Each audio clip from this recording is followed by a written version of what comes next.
Como toda eleição se projeta para a próxima, vale se analisar o resultado da eleição que passou agora, né, do último dia 29. E quando falava aqui, né, que a melhor alternativa para Ponta Grossa era a eleição da professora Elizabeth Schmidt, por conta, né, daqueles 3 pilares que sustentaram a campanha dela, o prefeito Marcelo Rangel, o deputado e secretário de Estado Sandro Alex e o governador Ratinho Júnior, era pensando justamente no que a cidade vai receber e que pode receber e que deve receber de recursos de infraestrutura, investimento em outras áreas importantes e no que vai acontecer e no que pode acontecer em 2022. Então, ou seja, a vitória da professora Elizabeth, claro que foi a vitória do Marcelo, foi a vitória do Sandro e foi a vitória do Ratinho, indiscutivelmente. A professora Elizabeth foi candidata porque estava no lugar certo e na hora certa, né? Porque era a pessoa certa para aquela posição. Qualquer outra pessoa que esses 3, o Marcelo, o Sandro e o Ratinho, tivessem feito o candidato, ganharia a eleição, indiscutivelmente, né? Porque, e várias vezes eu falei aqui também, de que comparava o que aconteceu com o Luiz Gonzaga Pinto em 72, quando eu falei que o Ciro Martins transferiu o voto para o Luiz Gonzaga. O Luiz Gonzaga era um homem acatado e conhecido no grande empresariado, né? Não era um nome popular, rigorosamente não, né?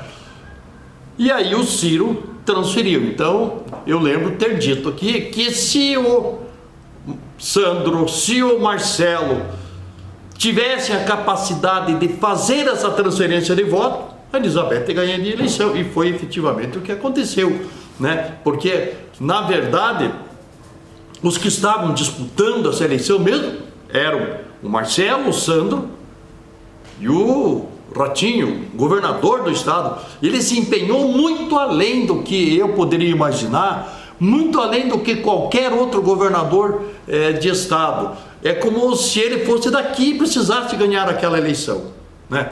Muito bem, o que fica então da vitória do Sandro, da vitória do Marcelo e, claro, da vitória do governador? Do governador foi o atestado de que ele venceu, de que ele é líder. Ele só tinha aquela eleição de segundo turno no Paraná, e se o resultado fosse adverso, muito ruim para ele, ou seja, ele veio e ganhou a eleição. E como o partido dele tinha conseguido eleger 128 prefeitos, ele fez questão de que esse número fosse para 129, o que efetiva e verdadeiramente aconteceu. Muito bem, então o Marcelo já anunciou, né, o seu projeto de ser candidato ao Senado da República, né?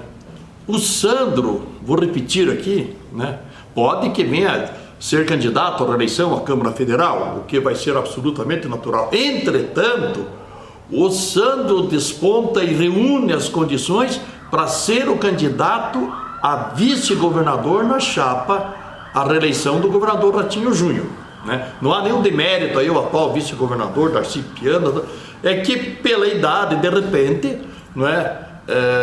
O Darcy Piana vai deixar de ser candidato, porque o Ratinho, daí, sendo candidato à reeleição e deve se reeleger com um pé amarrado nas costas, não tem nenhum outro nome aí vislumbrando do Paraná capaz de lhe fazer frente, nenhum, né? Pode que de repente aconteça uma circunstância qualquer e surja alguém aí, mas dentro da naturalidade não tem. Muito bem, então aí vai ter eleições municipais, vão ter eleições municipais em 2024 e 2026 eleições gerais, né? Deputado estadual, governador, federal, senador e presidente da República. Então, se bem reeleito, né, o Ratinho passa a ser um nome presidenciável. Presidenciável. Vai ter que deixar o governo do estado, né, no mês de abril para disputar a presidência da República. E vai precisar então ter um vice, né, que mantenha o ritmo de trabalho e que possa ter condições de ganhar a eleição, até para que seja um apoio importante para ele no seu projeto presidencial aqui no sul do Brasil. Então olha só o que a gente tem que enxergar lá para frente. E o Sandro tem o figurino exato para esse papel. Muito bem, então dito isso, vale afirmar de que somente a vitória da professora Elizabeth, claro, sustentada pelo Marcelo, pelo Sandro, pelo governador, mas ela era a figura que representava esse projeto. Então a vitória dela facilita, incentiva e estrutura este projeto que ele pode ir para frente. E aí vale dizer que na história de Ponta Grossa, que vai fazer os seus 200 anos, nunca existiu um projeto político como esse, com figuras aqui. E isso ganha muita importância se nós voltarmos ao tempo dos piás da rádio. Quem poderia imaginar que eles sairiam do rádio para colecionar todas essas vitórias e estarem se transformando em lideranças estaduais? Saiu o Sandro, saiu o Marcelo, né, para deputado estadual, ganhou a eleição tranquilamente, em 2006, né? Muito bem, 2 anos depois, eleição de 2008, do Pedro Vosgrau à reeleição. O Pedro é uma espécie de monstro sagrado, e eis que sai o Sandro Alex para competir com o monstro sagrado, tendo ainda a candidatura do Joselito Canto, que não quis sair para deputado federal, porque ele queria sair para deputado estadual, porque o povo queria que ele voltasse para a prefeitura. Claro que o povo não queria, né? E logo na saída ali, as pesquisas já mostraram o Sandro passando o Joselito. Aliás, desse episódio eu publiquei uma pesquisa no Diário da Manhã, a pedido do Eliseu Sociai, né? E feita por um instituto de Cascavel e do Edilson Fogaça. Os dois andavam juntos, né? O PTN e tal. Os dois foram no jornal pedir para publicar a pesquisa. Publica a pesquisa, não tem problema. E naquela pesquisa, foi a primeira pesquisa em que mostrava a subida do Sandro e a queda do Joselito. Por causa daquela pesquisa, o Joselito virou meu inimigo. Nunca mais conversou comigo. E as pessoas que participaram do rompimento dele comigo vieram me falar que ele me acusava de eu ter publicado aquela pesquisa por ter recebido o dinheiro do Eliseu Sociai. Olha o tamanho do absurdo, né? O tamanho do absurdo, né? Que dinheiro do Eliseu Sociai? Nunca na vida, né? Imagina o Eliseu Sociai financiando candidatura, e eles publicaram a pesquisa, não estavam brigando por nenhuma candidatura especificamente. Muito bem, então aquele episódio fez com que eu me afastasse do Joselito, provocado, né, pela decisão dele, né? Muito bem, o Sandro por muito pouco não ganhou do Pedro. Então foi uma candidatura assim impressionante, porque não se esperava, e ele e o Marcelo trabalharam quieto nos bairros, né, onde serviu de escola para que o Márcio quisesse repetir a trajetória, o Márcio Paulinho, a trajetória do Sandro e do Marcelo, mas só que eles eram populares, e ele muito ao contrário, né? Então ele quis seguir as pegadas de alguém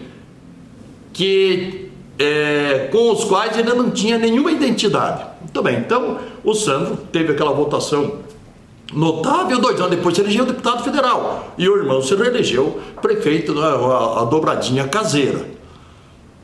Daí o Marcelo veio disputar a prefeitura. Então, a história dos dois irmãos, né, gostem ou não gostem dos dois irmãos, mas ela representa assim a revelação de duas lideranças que saíram por conta própria, não tiveram nenhum apadrinhamento.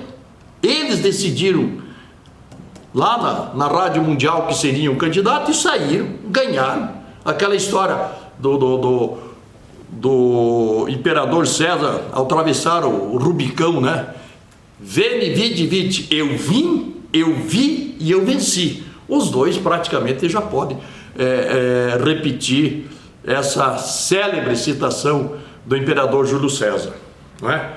Então, este é o resultado das eleições passadas, da vitória da professora Elizabeth, capitanhada, e isso vai ser sempre marcado pelo Marcelo, pelo Sandro e pelo governador Ratinho Júnior, que deixa então este projeto ambicioso para 2022.